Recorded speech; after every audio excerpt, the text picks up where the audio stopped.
Estamos no ar, podcast Desobediência Sonora, edição 119. Entrevista com Poema, Política Econômica da Maioria, gravado no dia 9 de maio de 2017, no centro de São Paulo. Para outras edições do podcast, desobedienciasonora.mineral.org ou pelo Facebook e YouTube.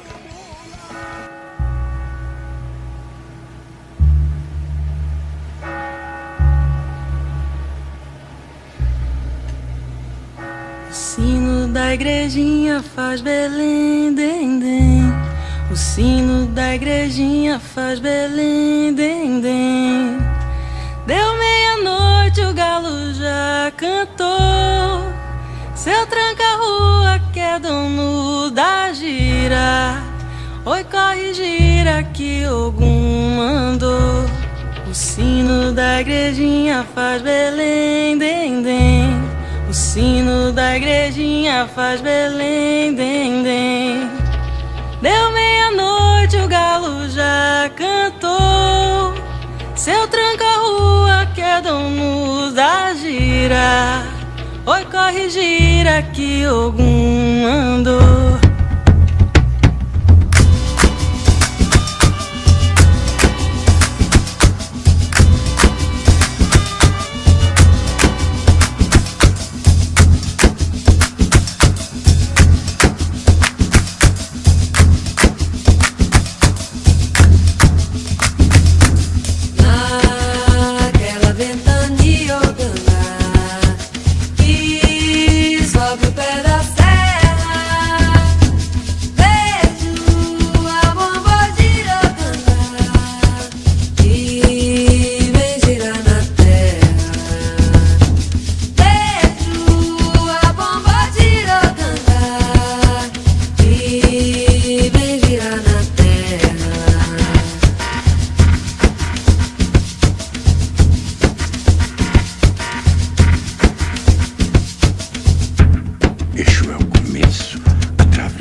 Estamos aí de volta com o podcast Desobediência Sonora. E hoje a gente está aqui com o pessoal do Poema, Política Econômica da Maioria. Valeu por ter vindo aí essa entrevista. E aí a primeira pergunta que a gente faz é como que começa o Poema? Bom, primeiramente queria agradecer o convite para vir aqui apresentar o movimento, para quem está ouvindo o podcast do Desobediência Sonora. Agradecer ao Felipe, ao Suna, né? Então, sobre como começa, a gente era um grupo que pertencia a uma entidade chamada Auditoria Cidadã da Dívida. E a gente rachou com essa Auditoria Cidadã da Dívida. A gente rachou, assim, a nossa proposta, ao ter saído da auditoria, era fazer uma discussão um pouco mais ampla sobre economia, porque a gente notava que tinha uma certa defasagem na discussão de determinados temas econômicos, etc. Então, nossa proposta inicial mesmo era fazer uma discussão de uma agenda econômica alternativa, discutir, fazer a crítica cotidiana do noticiário de economia e etc. Eu acho que a origem é um pouco essa. Tá? E como foi essa saída, essa dissidência da Auditoria Cidadã? A gente tinha algumas discordâncias já de muito tempo atrás, né? Sim, a gente tinha uma série a primeira discordância que a gente tinha era uma discordância mais política, eu acho, com eles. A Auditoria Cidadã da Dívida é uma entidade que, nas palavras da própria coordenadora da entidade, né, a Maria Luz Fatorelli, é uma entidade que não é nem de esquerda nem de direita. tá certo? Muito pelo contrário, né? Ou seja, esse é um problema de concepção política, porque quando você vai reivindicar uma pauta, que nem a auditoria de uma dívida, você imaginar que essa pauta não vai ser levada adiante de modo consequente necessariamente pela esquerda, isso me parece um erro, tá certo? Isso parecia todo o grupo que saiu da auditoria que isso era um erro, tal. Mas tinha também algumas divergências de concepção estratégica com a auditoria estadual da dívida. Acho que a principal delas era o fato de que, para a auditoria estadual da dívida, a conquista de uma auditoria e da liberação de recursos por meio da anulação da parte indevida dessa dívida que foi constatada pela auditoria, era uma conquista pelo parlamento. Eles tinham uma concepção que parecia, isso nunca ficou muito claro, mas parecia que por parte da coordenação nacional, a concepção era essa. Tanto é que os coordenadores estaduais dessa entidade, até o ponto em que a gente saiu no começo do ano passado, ela tinha 14 núcleos estaduais, e em toda eleição, por exemplo, essas pessoas, os coordenadores saíam deputado federal, tá certo? E a auditoria estadual da dívida também ela privilegiava demais digamos assim, a conversa, o trato com os parlamentares. Tanto é que o evento que ensejou, que foi o pivô da nossa saída, da saída do grupo aqui de São Paulo, da auditoria, foi uma foto que de repente apareceu no Facebook da Maria Lúcia Fatorelli com o pastor Everaldo. Vocês devem lembrar do pastor Everaldo, aquele que totalmente homofóbico, que queria privatizaria tudo, privatizaria até a mãe dele, né? Ele ficou famoso pelo seu programa altamente privatista e pelo seu caráter homofóbico na eleição de 2014, e de repente, numa manhã, a gente vê uma foto publicada sem nenhuma discussão, sendo que a gente, inclusive, cuidava do grupo de comunicação da auditoria, a gente cuidava da página, que alimentava o site, etc., e atropelaram totalmente a gente, não colocaram nenhuma discussão a esse respeito e apareceu na nossa página uma foto com o pastor Everaldo, ou seja, porque a auditoria tem esse problema que é um problema de estratégia política. Ela acha que ela pode convencer, e no caso, isso era no começo de 2015, era ainda mais grave achar no começo de 2015 que aquele congresso, que a gente viu muito bem o que era no dia 17 de abril, na votação do impeachment na Câmara, que aquele congresso poderia levar, por exemplo, a pauta da auditoria adiante. Não sei se vocês lembram, na ocasião, estava em questão derrubar o veto da Dilma à auditoria, e ela achava que se ela fosse lá, conversasse com todos os parlamentares, esse pessoal, o pessoal da Coordenação Nacional da Auditoria, achava que se conversasse com todos os parlamentares, eles iam conseguir derrubar o veto e fazer uma auditoria. Isso é ingênuo, para dizer o mínimo, ou é um erro de concepção política. A gente avaliava, sobretudo, como um erro de concepção política, mas a gente também tinha divergências teóricas sobre o alcance da pauta também. Num contexto como que a gente está de crise econômica, você ficar com esse discurso de que se fizer uma auditoria, isso vai liberar mundos e fundos para você efetivar os direitos sociais, é um erro.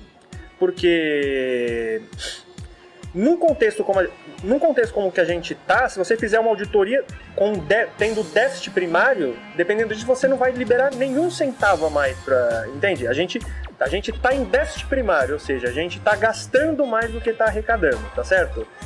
E a gente está pagando, inclusive, menos juros por causa disso, da dívida, e o estoque da dívida está crescendo. Mesmo que a gente anulasse o estoque por meio de uma auditoria, que constatasse que toda a dívida é ilegal, e o que eu acho que é o que vai acontecer se algum dia chegar até uma auditoria, que toda essa dívida é ilegal e ilegítima e não deve ser paga, a gente não liberaria, num primeiro momento, imediatamente, nada em termos de dinheiro para efetivar os direitos sociais. Então é preciso pensar a auditoria de modo muito mais amplo, como uma medida encadeada em relação a toda uma política econômica, não como uma medida isolada, entende? É preciso pensar que é necessário fazer uma reforma tributária, tá certo? É preciso recuperar a capacidade do Estado de fazer receita já distribuindo renda, ou seja, cobrar mais de quem tem mais, menos de quem tem menos, tá certo?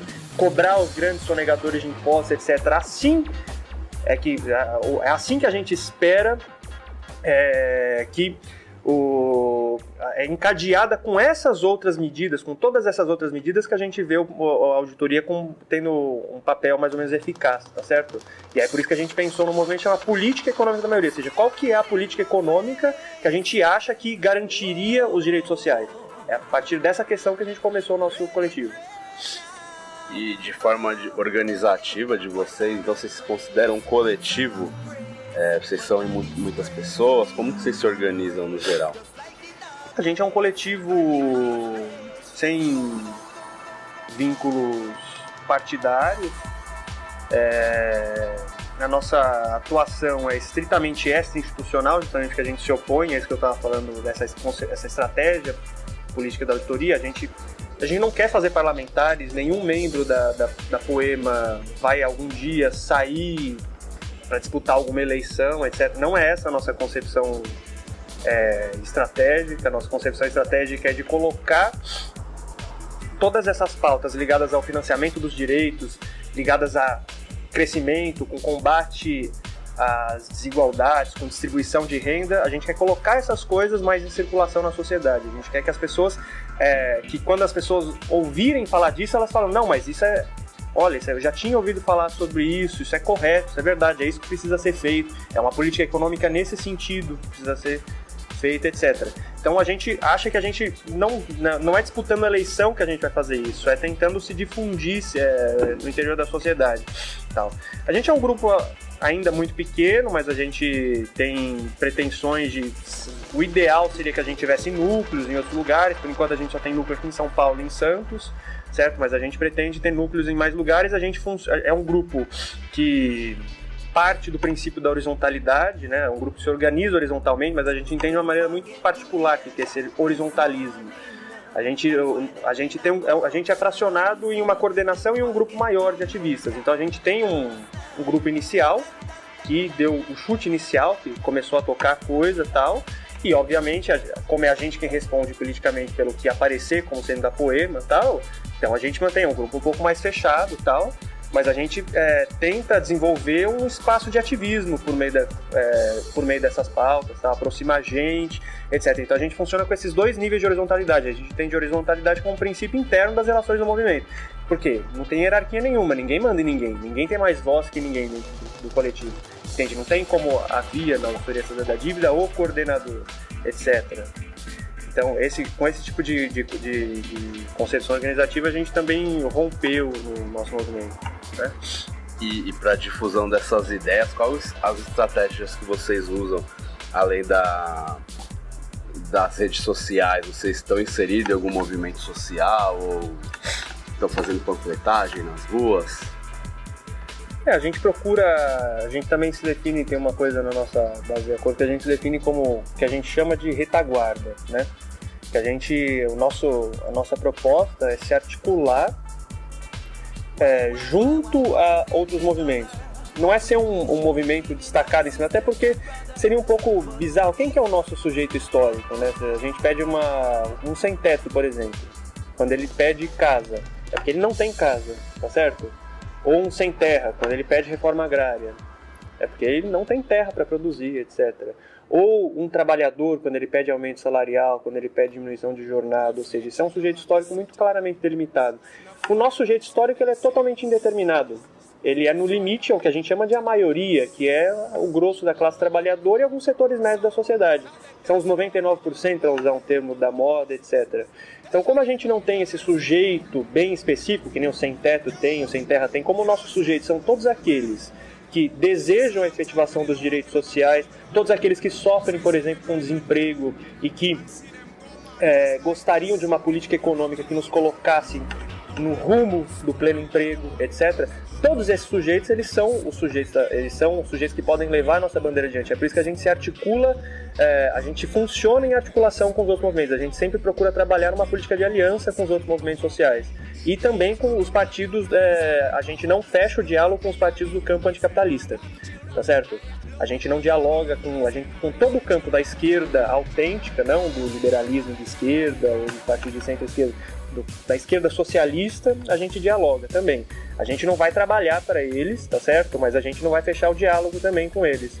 A gente acredita que um projeto que seja igualitário, que tenha em vista algum tipo de emancipação, vai ter que toda essa gente junta, tá todo mundo no mesmo barco. Então a gente tem que ter um diálogo amplo a respeito dessas questões, certo? E é assim que a gente procura se articular. E a gente também tem várias atividades de ativismo, para além de comunicação. A gente tem uma frente de comunicação, a gente procura fazer panfletagens também.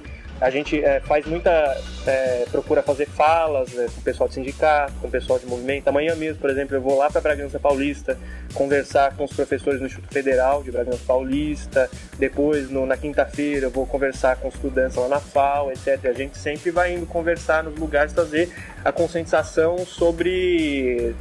No momento que a gente está, a agenda econômica está predominante por conta dos ataques, por conta das reformas, né? Então a gente vai, tendo essa oportunidade de discutir as reformas, vai também levar as nossas pautas, as nossas bandeiras, em termos de reforma tributária, de uma outra reforma fiscal, sobre a necessidade de controle popular sobre os orçamentos públicos e etc.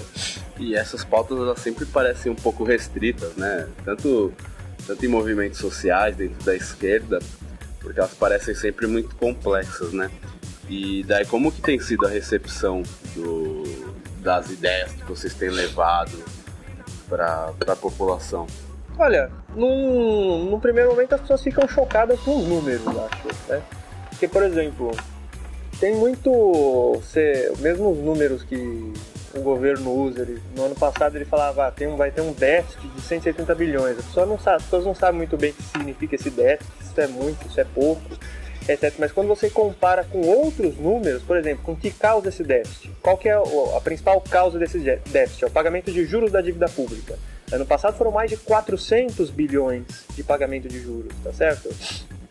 Tradicionalmente no Brasil, isso tem dados tanto do Simprofaz, que é o sindicato dos auditores, é os sindicatos procurados dos auditores fiscais, esse, e tem também tem dados da ONU a respeito sobre volume de sonegação fiscal no Brasil, que é o que os ricos, em sua maior parte, deixam de contribuir aos cofres públicos na ordem de 500 bilhões ao ano, etc. Então, quando você fala desses números, as pessoas se sentem imediatamente enganadas, certo? Por exemplo, quando você vai falar com o pessoal da cultura, a gente tem desenvolvido contato com o pessoal que luta aqui pelo direito ao acesso à cultura aqui na cidade de São Paulo, você vai falar, cortaram metade do orçamento da cultura, que é um orçamento que eu acho que não chega nem a 2,5 bilhões, etc. Entende? Tentaram cortar no passado, etc. E depois voltaram um pouco atrás, etc. Ou você tem gastos da ordem, você subfinanciou todas as universidades federais, fazem cortes brutais no orçamento da educação, que às vezes não chegavam a 7, 8, 9 bilhões. Isso porque você tinha que combater um déficit de 170 bilhões, que supostamente é grande, mas quando você deixa escapar dos cofres públicos 500 bilhões de sonegação. Então, o que é mais eficaz? Combater a sonegação ou cortar da saúde, cortar da educação, cortar dos direitos como um todo, né? Cortar da cultura, cortar do salário dos servidores? Para quê? O que é mais eficaz? Quando você fala essas coisas é muito intuitivo, né? Eu acho que esse é o principal impacto. As pessoas escutam isso como se fosse novidade, porque isso não circula em lugar nenhum, esse tipo de informação. É um circuito muito restrito das pessoas terem acesso a esse tipo de informação, e a gente até existe para ampliá-lo, tá certo? E quando elas se deparam com esse tipo de informação, parece que só confirma algo que elas já têm para si mesmas, que é, puxa, esses caras estão de sacanagem com a gente, né? Acho que essa é a impressão que eu tenho quando vou falar com as pessoas. Vamos ouvir uma música pro intervalo e a gente já volta.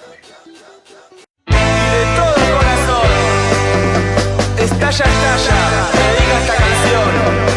Ya sonó el despertador y tenés que ir a trabajar. La jornada será pesada y por la tarde regresarás otra vez a poner el hombro, porque los chicos tienen que morfar. Si no vas a laburar, nadie por vos traerá el pan.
Estamos aí de volta. E aí vamos entrar num tema meio espinhoso, né? Que é a reforma da Previdência e a trabalhista. Qual que é o balanço que vocês fazem dessa reforma e os prejuízos dessas coisas para o trabalhador? Se você puder resumir um pouco para a gente que é mais leigo entender. Então, eu acho que a gente pode resumir bem qual é o significado dessas reformas, falando sobre qual que é a política econômica aplicada já desde janeiro de 2015, desde que a Dilma colocou o Levi para conduzir a política econômica, para dirigir a política econômica a partir do Ministério da Fazenda, e que foi radicalizada a partir do momento em que o Henrique Meirelles, o ministro banqueiro da Fazenda que a gente tem atualmente, assumiu o posto de Ministério da Fazenda e centralizou uma série de poderes em relação à política econômica. Tá certo? Então, eu acho que explicando como funciona a política econômica dá para entender o sentido dessas reformas e como os trabalhadores perdem, que é a pergunta que você fez. Então, o que ocorreu lá em janeiro de 2015? Tá certo? Ocorreram 3 coisas principais que eu acho que ajudam a explicar tudo o que veio em seguida. A primeira coisa que ocorreu foi um choque de preços administrados. O que aconteceu em janeiro de 2015? Você teve um aumento brutal do preço da energia elétrica, tá certo? E do preço da gasolina, certo? O que isso causou? Isso causou inflação, evidentemente, porque esses preços, o preço da gasolina, o preço da energia elétrica, ele está embutido na maior parte dos preços. Numa economia como a brasileira, tem uma alta indexação de preços, ou seja, se você amplia, por exemplo, o preço da energia elétrica, o industrial, etc., ele vai repassar esses custos para você. Se você amplia o preço da gasolina, até o cara que vai transportar, por exemplo, essa cerveja que a gente está bebendo agora, ele vai repassar esse aumento como custo da sua operação econômica. Então, esse choque brutal nos preços administrados gerou aquela inflação que a gente observou da ordem de 10% em 2015, tá certo? E o que aconteceu quando começou a explodir a inflação? A equipe econômica do governo, como não é boba nem nada, e como tinha projeto, tá certo? Ela, ao mesmo tempo em que implementou um choque de preços administrados, ela implementou um choque de juros, um choque monetário. O que aconteceu lá em janeiro de 2015 também? Você teve uma elevação brutal da taxa básica de juros, a taxa Selic, que é a taxa que serve de referência para todas as outras taxas de juros na economia. Então você teve uma ampliação da Selic lá para 14,25. O Brasil ficou sendo o maior juro do mundo, a maior taxa de juros do mundo na época, taxa de juros real. E o Banco Central, quando ele fez isso, o que ele dizia que ele estava fazendo? E isso apareceu em todos os jornais. Vocês viam o Sardenberg, as Miriam Leitões da vida, todos eles diziam a mesma coisa. O William Bonner sempre dizia no Jornal Nacional, os juros foi elevado porque é preciso combater a inflação, que vem numa trajetória ascendente. Eles só se esqueciam de falar que a inflação tinha sido causada pelo choque de preço administrado. É o que se diz em economia, uma inflação de custos, não uma inflação de demanda. Porque quando você aumenta os juros para combater a inflação, o que você tem que ter em mente? Que a economia está a mil maravilhas, ela está a todo vapor, ou seja, você tem excesso de demanda. E o excesso de demanda está provocando um descontrole dos preços. Tá certo? Você tem muita produção, você tem muito consumo e isso evidentemente eleva os preços, porque isso as pessoas elas vão consumir mais, entende? Então, pela lei da oferta e da procura, coisa básica em economia, o que os comerciantes eles vão fazer? Ou os próprios produtores vão fazer? Eles vão subir o preço final, porque você tem muita procura, tá certo? Só que isso não estava acontecendo no começo de 2015. Estava acontecendo uma inflação que vinha numa trajetória ascendente devido ao choque de preços administrados. E para que servia essa elevação da taxa de juros? Aí a gente tem que entender a crise brasileira. A crise brasileira, diferente do que se vê nos jornais, ela não é uma crise de endividamento do setor público. Não é que o setor público está muito endividado, a gente precisa fazer um ajuste fiscal brutal para resolver as coisas, etc., para que o investidor retome a confiança, você tem todo um blá blá blá, você tem toda uma série de proposições de ordem meramente teórica que eles falam que é para as pessoas não entenderem mesmo o que eles estão falando. É um palavrório todo que tem, tá certo? Para falar que o problema é o setor público, mas não é o setor público. A crise brasileira, eu não vou falar do aspecto externo da crise brasileira agora, depois se quiser a gente fala. Mas a crise brasileira, um dos principais fatores dela é uma queda brutal do investimento que já vinha ocorrendo desde 2014. Ou seja, o investimento do setor privado. O que aconteceu com o setor privado? Ele contraiu muita dívida no ciclo econômico anterior. E ele não houve o crescimento esperado. Para quê? Para ele poder pagar as suas dívidas e continuar investindo. Então o que aconteceu? Isso tem economista, tem o Felipe Rezende, que é um bom economista, que não é um economista de esquerda como nós, entende? Ele é um economista sério, científico. O que aconteceu ali naquele momento? Você teve um alto nível de endividamento, começou a ter um alto nível de endividamento do setor privado, tá certo? Esse alto nível de endividamento do setor privado, ele comprometia sobretudo os bancos. Então, para que servia esse choque de juros, esse aumento brutal dos juros, esse choque monetário? O projeto que estava em questão era um resgate bancário antecipado, porque os bancos eles estavam com grande volume de dívida em caixa, tá certo? Então, se eles estão com alto nível de inadimplência, se eles estão com alto nível de dívida em caixa, quem vai salvar o balanço dos bancos? O Tesouro Nacional. Daí que você aumentou enormemente a taxa Selic, porque a taxa Selic ela é referência para a maior parte dos títulos da dívida pública. Entende? Então, o que aconteceu em 2015? Foi muito claro, maior lucro bancário da história do Brasil. Puxado em larga medida pelo resultado com títulos e valores imobiliários dos bancos.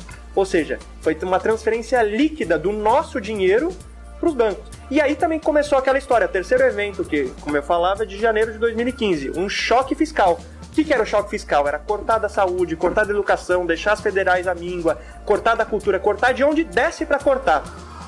Isso, e cortar bastante gasto discricionário, ou seja, aqueles gastos que não são obrigatórios, entende?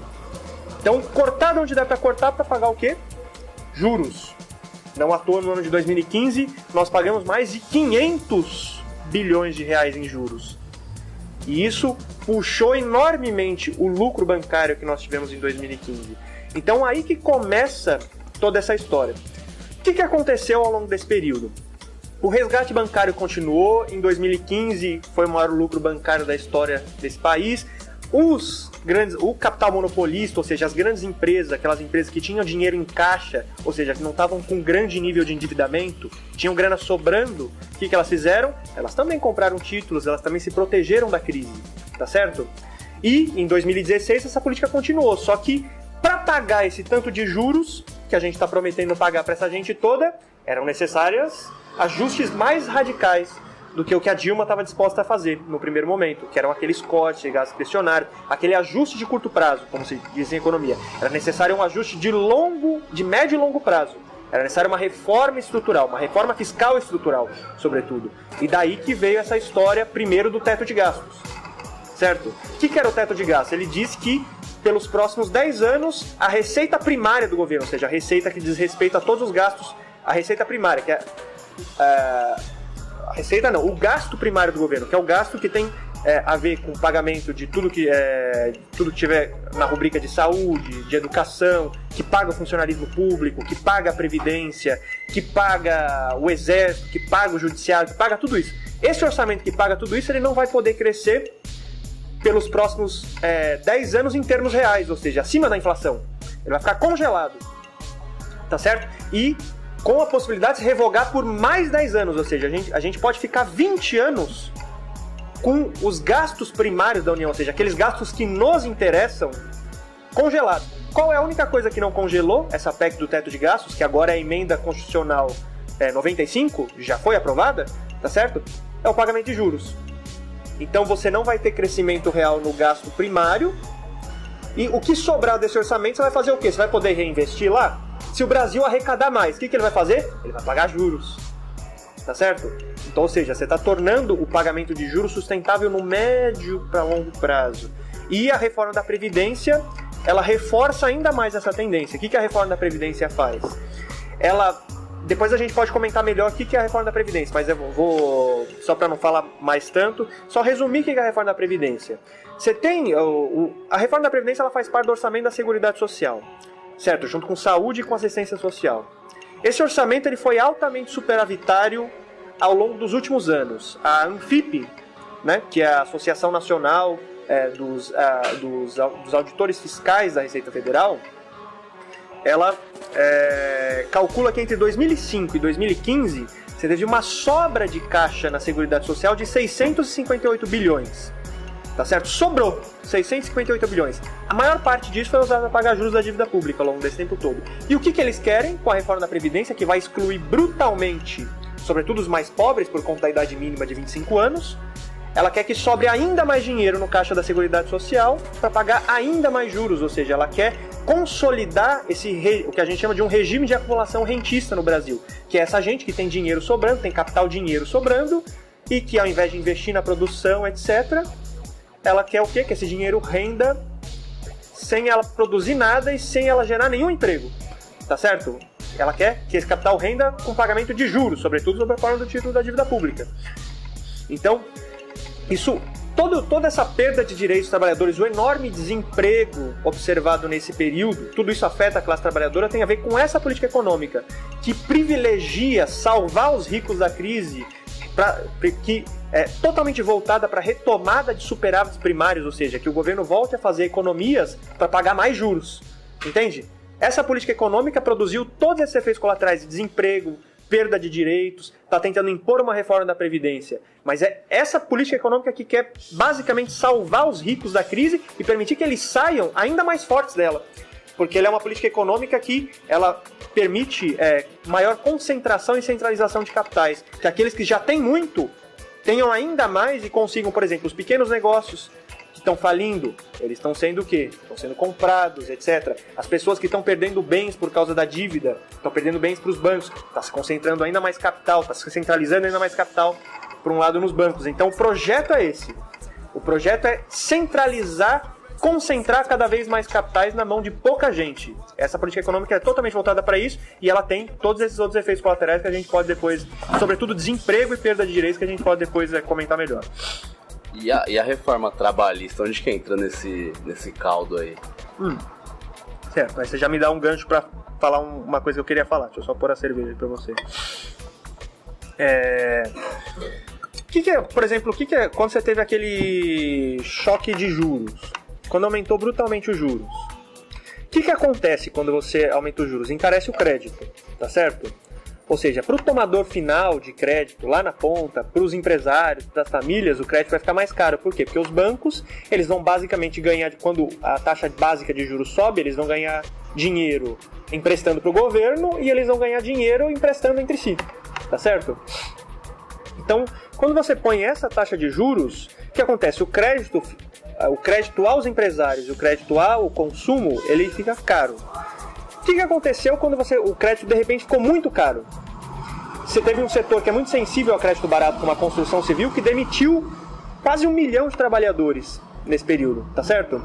Ou seja, você aumentou enormemente a taxa de desemprego. Por outro lado também, quando você diminuiu brutalmente os gastos públicos para poder pagar esses juros, você também retirou demanda da economia, tá certo? Porque o Estado, quando ele gasta, por exemplo, eu vou comprar um cartucho, se eu sou um funcionário público, eu estou lá, eu vou comprar cartucho, ou seja, eu estou aquecendo a economia. Eu estou tirando dinheiro de uma parte da sociedade para usar ou para consumo. Isso aquece a economia, isso gera emprego, tá certo? Gasto do governo gera emprego e crescimento econômico, porque ele é um dos elementos da demanda, tá certo? Então o que aconteceu quando você teve um encarecimento do crédito por meio do aumento da taxa de juros e você cortou brutalmente o gasto público? Você gerou deliberadamente desemprego, tá certo? O desemprego que a gente tem hoje, que atinge hoje mais de 14 milhões de trabalhadores, ele é um efeito planejado e deliberado pelo governo. Porque o que está em questão? E esse aí é um outro aspecto da política econômica, que eu não comentei na pergunta anterior, que também é finalidade dessa política econômica fazer um ajuste no mercado de trabalho. O que eles querem? Eles querem reduzir o custo da força de trabalho. É isso que está por trás de todo esse plano, tá certo? Reduzir o custo da força de trabalho. Então, quando a sua política econômica já produziu uma enorme taxa de desemprego, etc., obviamente ia se tornar mais palatável vir com uma reforma trabalhista cuja finalidade é sobretudo rebaixar salário, reforçar, melhor dizendo, reforçar a tendência ao rebaixamento salarial que já está se dando, tá certo? No ano passado você teve uma perda já da massa salarial da ordem de quase 3%, tá certo? E essa tendência vai ser ainda mais reforçada com a reforma trabalhista. Certo? Sobretudo no que diz respeito ao caso da terceirização. A terceirização, obviamente, ela tende a deprimir os salários. Não? Então, tem estatística que mostra que os trabalhadores terceirizados eles recebem, em média, muito menos do que os trabalhadores contratados diretamente pela CLT, tá certo? Mas o conjunto da reforma trabalhista, ela vem reforçar essa tendência, baratear o custo da mão de obra. E isso atende aos interesses de boa parte. Isso, no primeiro momento, vai atender aos interesses do conjunto do empresariado, tá certo? Mas isso só atende mesmo ao interesse do capital externo que quer se instalar aqui, que quer pagar o trabalhador brasileiro o salário que pagava o trabalhador chinês, o salário que pagava o trabalhador na Indonésia, entende? Ou seja, a ideia desses caras que estão na condução da política econômica é atrair investimento externo direto para se aproveitar, para superexplorar a mão de obra no Brasil, tá certo? O pequeno e o médio empresariado é que vai se fuder nessa história. Por quê? Porque se você tem reforma, tanto a reforma da Previdência, que ela retira benefício previdenciário, tá certo? De muita gente. Se você tem uma reforma trabalhista que tende a reduzir os salários, então você vai diminuir o quê?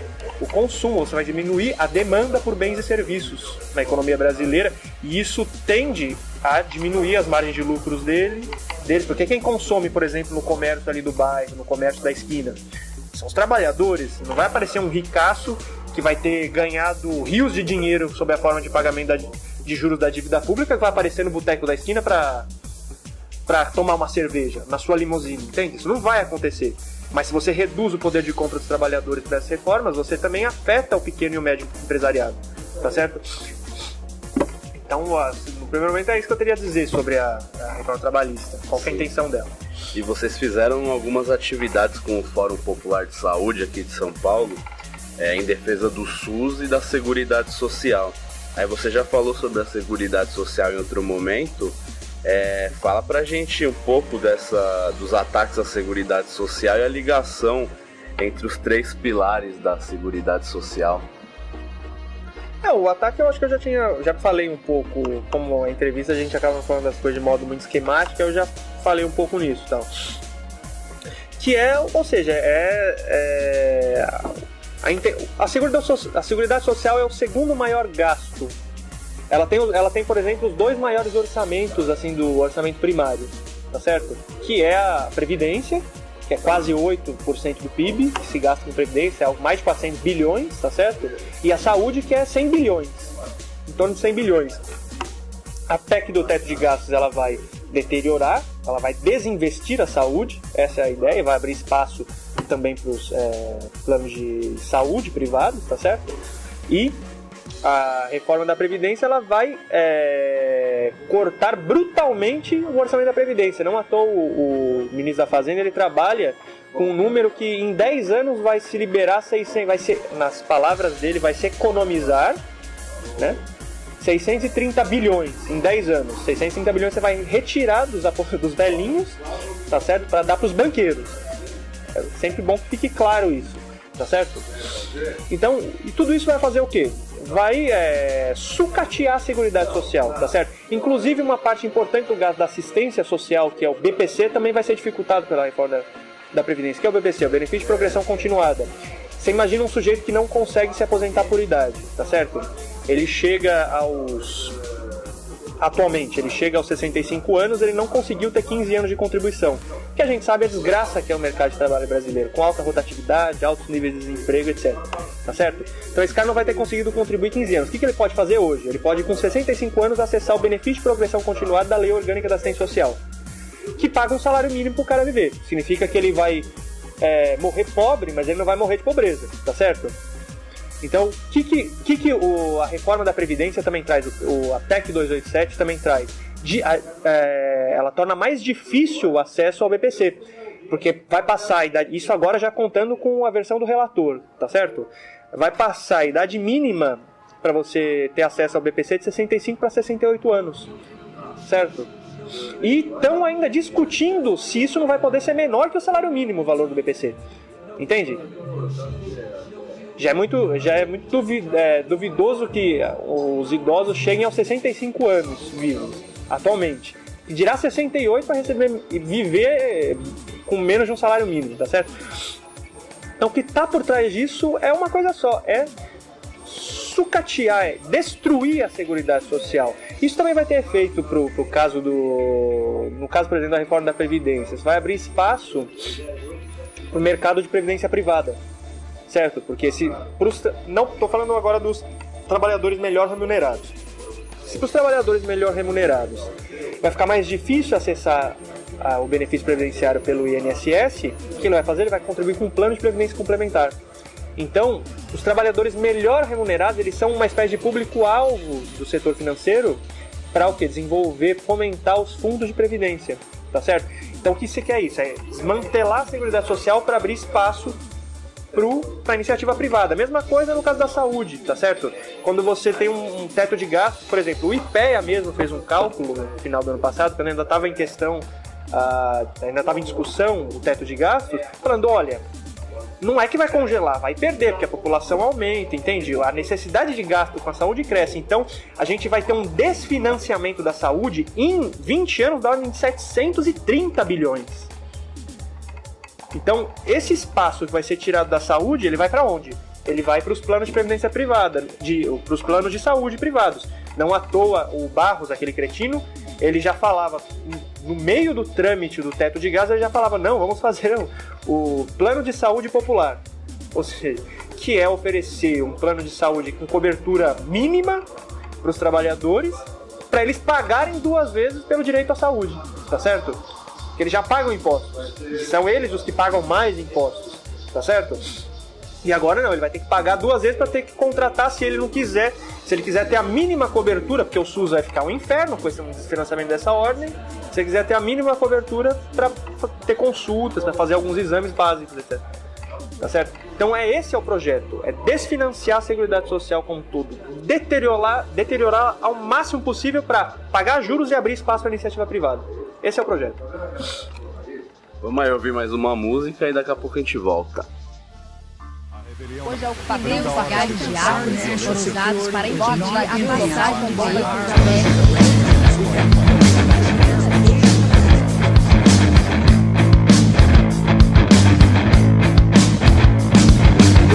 chegou, a rua fechou, o movimento chegou, a rua fechou, o movimento chegou, a rua fechou, o movimento chegou, a rua fechou. Recua, polícia, recua, o poder popular está na rua. Recua, polícia, recua, o poder popular está na rua.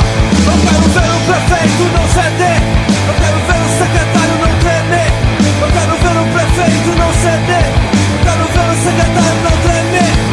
Recua, polícia, recua, o poder popular está na rua. Recua, polícia, recua, o poder popular está na rua. Quem manda na cidade agora é nós, estamos cansados de ouvir a sua voz. Quem manda na cidade agora é nós, estamos cansados de ouvir a sua voz. Recua, polícia, recua, o poder popular está na rua. Recua, polícia, recua, o poder popular está na rua. Respiraremos naturalmente, ninguém é dono da terra, do aro da sua mente. E cada menino que nasceu escravo e achou que a corrente era parte do seu braço, abraçará o mundo como um novo homem. E vocês pagarão por bravo. Essa é a revolta do sangue escravo. Não pouparemos nem os seus filhos, todos nossos também não foram poupados. E antes de serem queimados vivos, sentirão o princípio ativo do ódio, da ira popular. Senhores, murder, revolta no ar. Recua! Estamos aí de volta. Você estava falando de alguns aspectos da reforma da Previdência que você ia comentar depois.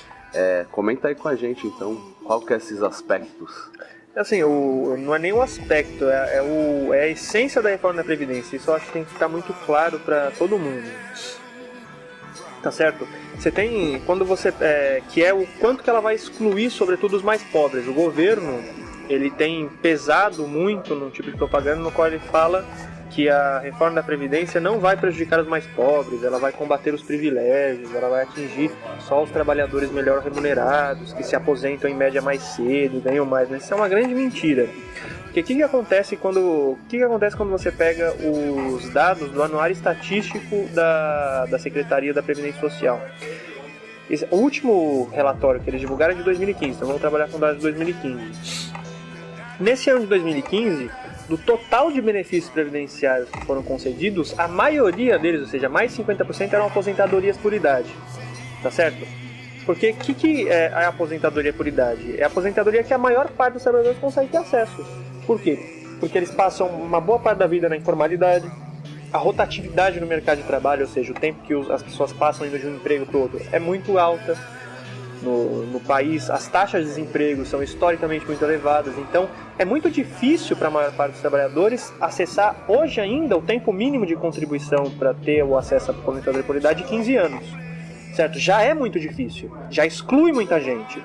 Não à toa tem aquilo que eu falava, que era o benefício de progressão continuada, tá certo? Que pega essas pessoas que não conseguiram ter essa carência mínima. Então, o que essa reforma faz? Essa reforma, ao estabelecer uma idade mínima de 25 anos, e não mais de 15, para aposentadoria por idade, ela vai excluir muita gente. Tem uma nota técnica do DIEESE, que é a nota técnica 174, que ela tratando esses dados do Anuário Estatístico da Secretaria da Previdência, ela vai chegar ao seguinte perfil daqueles que acessaram o benefício da aposentadoria por idade, que é, vou resumir os números, que mais de 80% das aposentadorias por idade concedidas no ano de 2015 não seriam concedidas, ou seja, seriam excluídas caso valesse a reforma da Previdência. Porque a maior parte, por exemplo, 31% das aposentadorias por idade concedidas em 2015 tinham carência contributiva de só 15 anos. Você vai fazer essa gente trabalhar por mais 10 anos?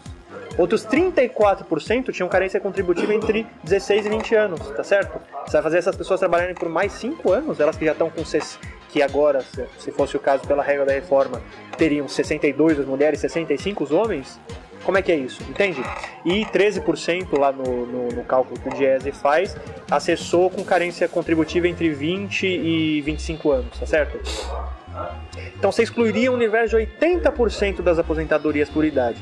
Então, um número só para ficar marcado, se valesse a reforma da Previdência no ano de 2015, pelo menos 40% do total de benefícios previdenciários concedidos nesse ano não teriam sido concedidos. Tá certo? Então, isso é o mínimo, porque isso sem contar todas as pessoas que vão ser excluídas por um determinado tempo, daquelas que acessam a aposentadoria por tempo de contribuição, que normalmente hoje é mais acessível aos trabalhadores melhor remunerados, que têm mais estabilidade de emprego, normalmente servidor público ou alguns funcionários do setor privado que têm uma maior estabilidade, que têm uma carreira um pouco mais consolidada. Certo? Então, você excluiria algo da ordem de 40% dos trabalhadores mais pobres. No mínimo você excluiria 40% e dos trabalhadores mais pobres. Então qual que é a essência dessa reforma? É tirar dos mais pobres, dos mais miseráveis, vai voltando àquela história, para fazer sobrar dinheiro no orçamento da Seguridade Social, sobrar mais dinheiro para pagar juros, tá certo? É uma espécie de Robin Hood ao contrário, tira dos miseráveis para dar para os milionários, tá certo? E essa é a essência da reforma. Você também comentou que tinha alguns aspectos externos que você podia comentar depois. E vocês sempre falam de experiências internacionais que deram errado, de austeridade, de vida pública, etc. Então, quais são esses problemas externos? Vocês têm alguns outros exemplos de modelos que já deram errados, como o da Grécia, do Chile, etc.? Vamos pegar o caso do Chile é muito particular, porque ele foi um balão de ensaio, né? Lá em 81, se não me engano, o Pinochet estabeleceu, era uma força ditatorial, ele conseguiu estabelecer um regime de previdência totalmente privatizado. A partir de então, foram prometidos mundos e fundos para os trabalhadores. Olha, vocês vão ser obrigados a depositar 10% do salário de vocês todo mês aqui nas AFPs, né, nas Administrações de Fundos de Pensiones, e a gente vai aplicar esse dinheiro, a gente vai fazer esse dinheiro render, tá certo? E vocês, quando vocês forem se aposentar, vocês vão receber um benefício maravilhoso. O que aconteceu 3 décadas depois? Mais de 90% dos trabalhadores chilenos recebem de benefício previdenciário a metade do salário mínimo chileno, tá certo? Então não é uma grande coisa assim a aposentadoria privada. Por quê? Porque tem os lucros dos administradores dos fundos e, sobretudo, porque eles investem, eles fazem investimento de risco, tá certo? Eles investem em títulos que não necessariamente são os mais seguros possíveis, tal. Por exemplo, o caso dos trabalhadores norte-americanos em 2008 é um exemplar. Tinha muitos fundos de pensão que compraram aqueles derivativos, aqueles títulos subprime, que não valiam porra nenhuma, e daí que explodiu a crise internacional de 2008, a partir da crise imobiliária nos Estados Unidos, e muitos fundos de pensão, os trabalhadores contribuíram a vida inteira e perderam a poupança da vida inteira ali, tá certo? E o Estado, né, que esses liberais, eles normalmente demonizam o Estado é um malvadão nos Estados Unidos que teve que injetar dinheiro nesses fundos de previdência, certo? Ele socializou as perdas dos administradores de fundos de previdência, certo? Isso que aconteceu. Esse é o caso específico do Chile, mas para falar mais sobre as experiências de austeridade, uma coisa, um pouco para resumir, mesmo nos países da Europa que sofreram com essa crise de 2008 e que tiveram que passar tiveram problemas no seu sistema financeiro, no seu sistema bancário, tiveram que passar por resgates do FMI, da Troika, etc. O único país que voltou a ter algum crescimento econômico, algum tipo de distribuição de renda, que voltou a ter algum tipo de recuperação, foi Portugal, que não aplicou as medidas de austeridade. Em todos os lugares onde foram aplicadas as medidas de austeridade, o que aconteceu? Você teve brutal diminuição do consumo, brutal diminuição do gasto público e, obviamente, se você não tem isso, você não tem condições de ter crescimento econômico, tá certo? Qualquer manual básico de macroeconomia ensina isso. É claro que essa gente não é burra, essa gente tá pensando o quê? Tá pensando em ajeitar a casa, é isso que tá ocorrendo em nível global. Você tem uma elite do capital monopolista transnacional que está direcionando políticas no mundo todo, ajeitando a casa, para que quando houver alguma retomada de crescimento econômico, esse crescimento concentre ainda mais capitais, centralize ainda mais capital na mão de pouca gente. Isso está em questão em todos os lugares do mundo, né? E essas experiências de austeridade, elas são apenas o efeito dessa política que está sendo implementada, uma política que é basicamente de vamos retirar direitos, vamos rebaixar o valor da força de trabalho onde tiver que rebaixar e onde der para rebaixar, para que também até nos países centrais do capitalismo você não tenha que fazer ajustes tão brutais como na Alemanha, nos Estados Unidos, tá certo? E não à toa eles conduzem esse tipo de política, tá certo? Então vamos arrumar a casa para que quando a gente puder retomar um novo ciclo de crescimento econômico, esses lucros gerados a partir daí, o valor gerado a partir daí, seja, digamos assim, extraído em volume ainda maior daqueles que a gente, da perspectiva deles, que eles vão ter fudido nesse momento histórico de agora.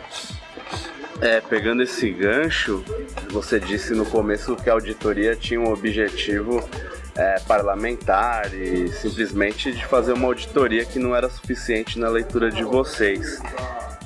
Então dá pra dizer que um dos grandes objetivos do poema é um ataque ao neoliberalismo, ou tem mais alguma coisa que vocês têm como um objetivo a médio prazo? Tem duas coisas, é também um ataque ao neoliberalismo, porque o neoliberalismo é a face mais visível do capitalismo atualmente. Mas a Poema isso eu esqueci de falar no começo da entrevista, a Poema é um movimento anticapitalista. A gente atua mirando uma transição socialista. Certo? A gente não discute muito bem, porque a gente tem anarquistas na nossa coordenação, tem comunistas como eu, etc. Então a gente tenta não entrar em grandes discussões a respeito dessas questões. Mas todo mundo ali está mirando o quê? Uma transição socialista, tá certo? Então, a gente parte de uma perspectiva estratégica de que essas bandeiras todas que a gente levanta, elas nos colocam, elas fazem muito sentido, elas são muito razoáveis, você conversa com as pessoas, elas entendem e falam, mas né, porque a reforma da Previdência é isso mesmo, é assim que eles estão querendo acumular capital a custo da minha miséria na velhice e tal, etc. Então, é um elemento que a gente tem para fazer avançar a consciência de classe dos trabalhadores, tá certo? O que acontece? Teve até uma pesquisa que a Fundação Perseu Abramo, do PT, fez esses dias. Tem problemas na pesquisa, mas ela mostra uma coisa que a gente já tinha em mente, já desde que a gente militava na auditoria, fazer várias falas, em vários lugares na periferia também. A gente notava o quê?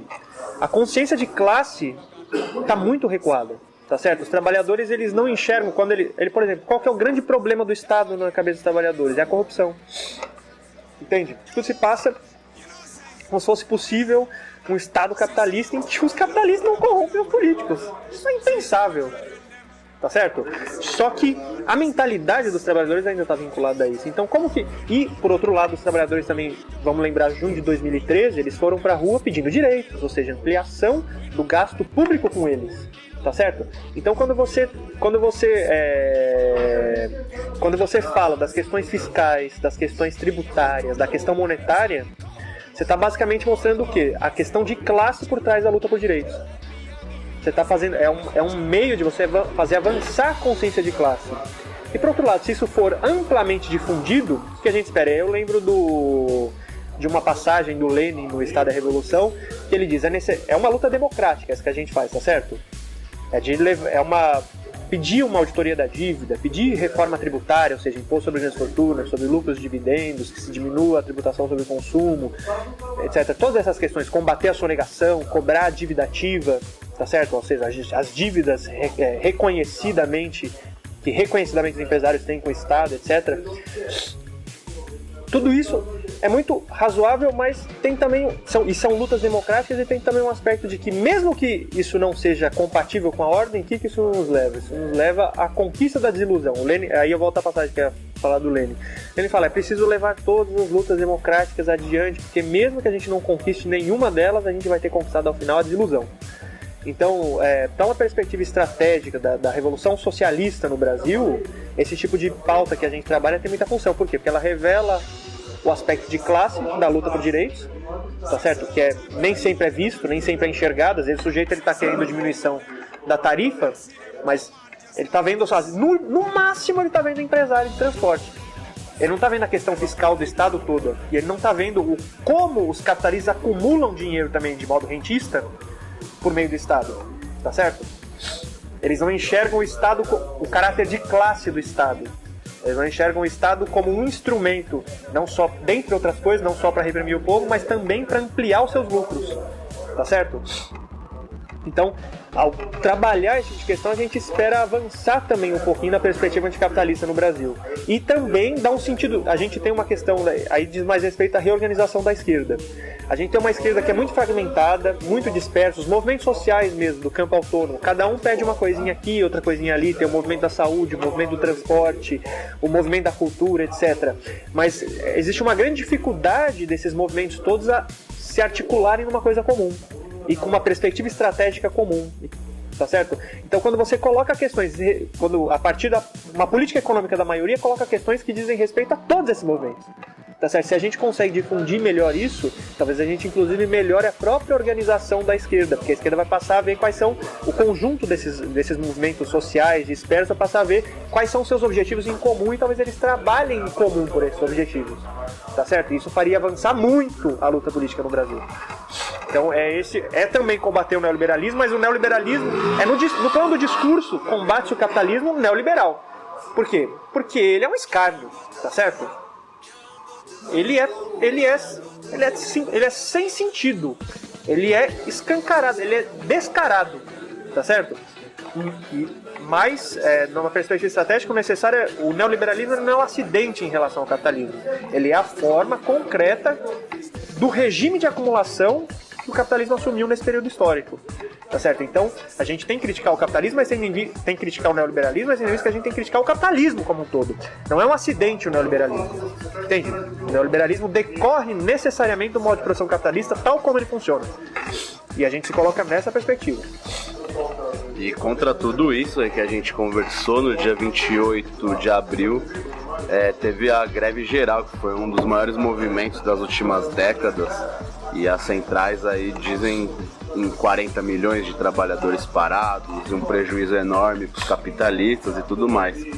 Qual é a leitura que vocês fazem dessa greve geral, já dialogando com essa fragmentação da esquerda e tudo mais, e a perspectiva que vocês têm futura disso tudo, se vocês acham que é possível barrar essas reformas e avançar mais na luta de classe?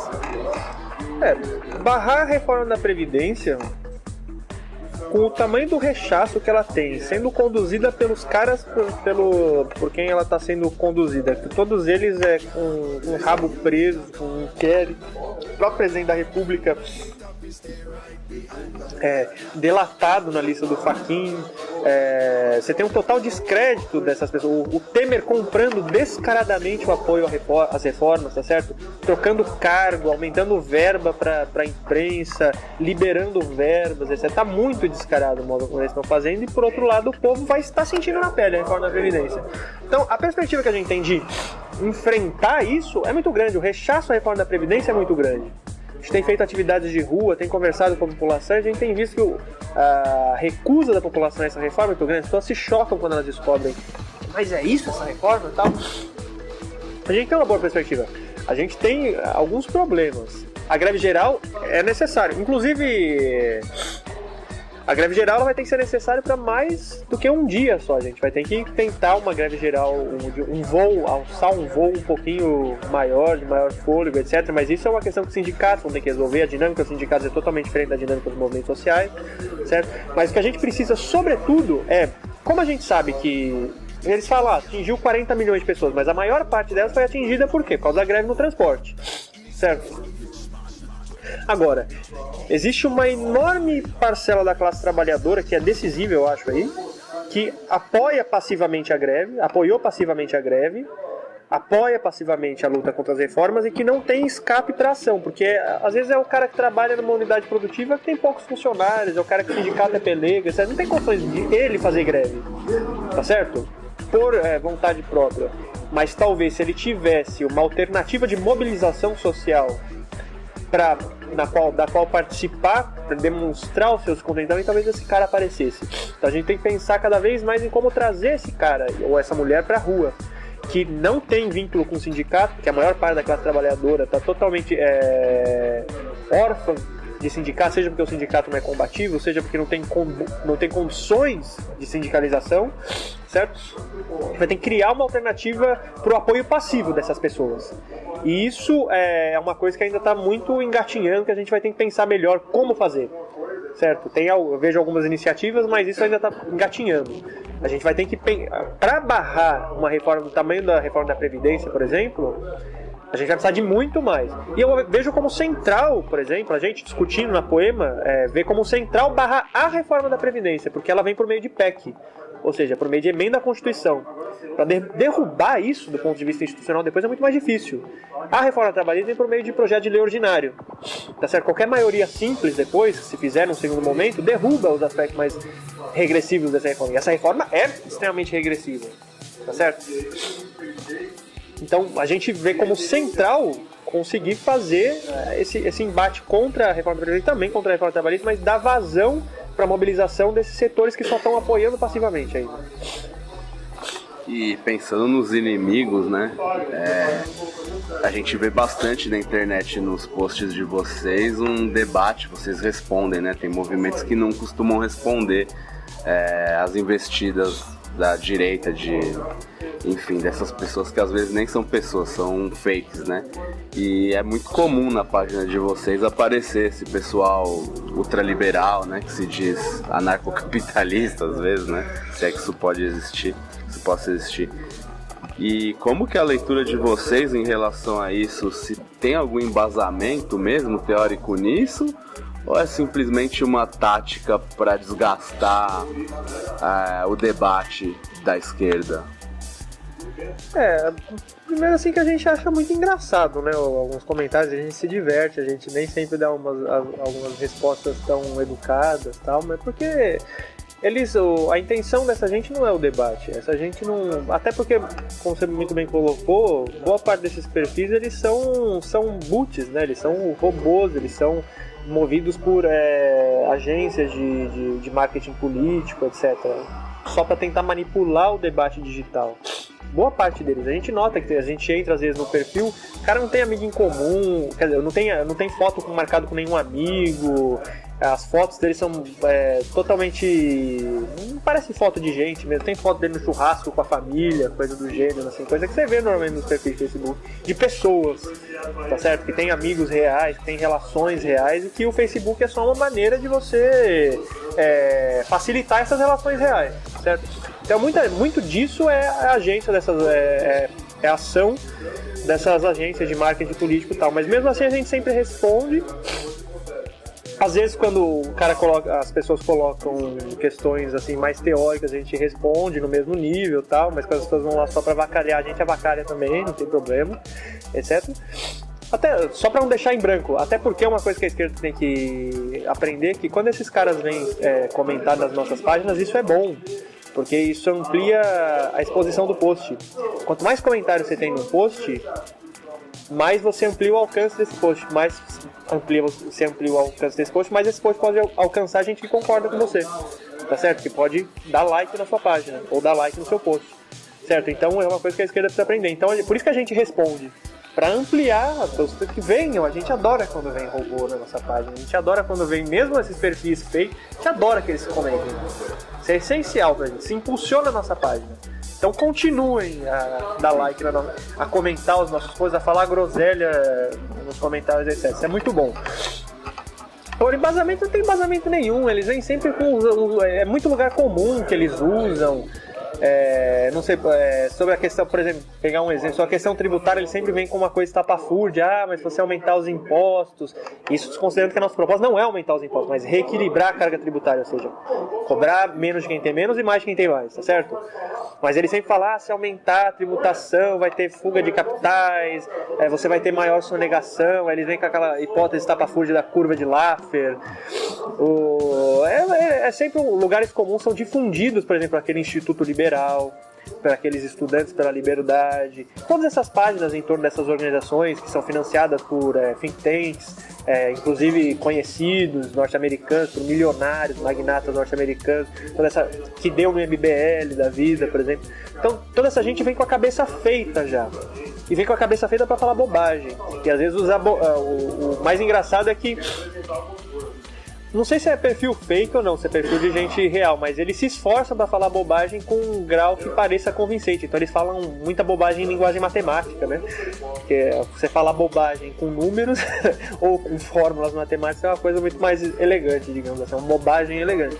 Mas eles se esforçam, mas em embasamento teórico eles não têm nenhum, ou seja, eles operam no nível ideológico. Entende?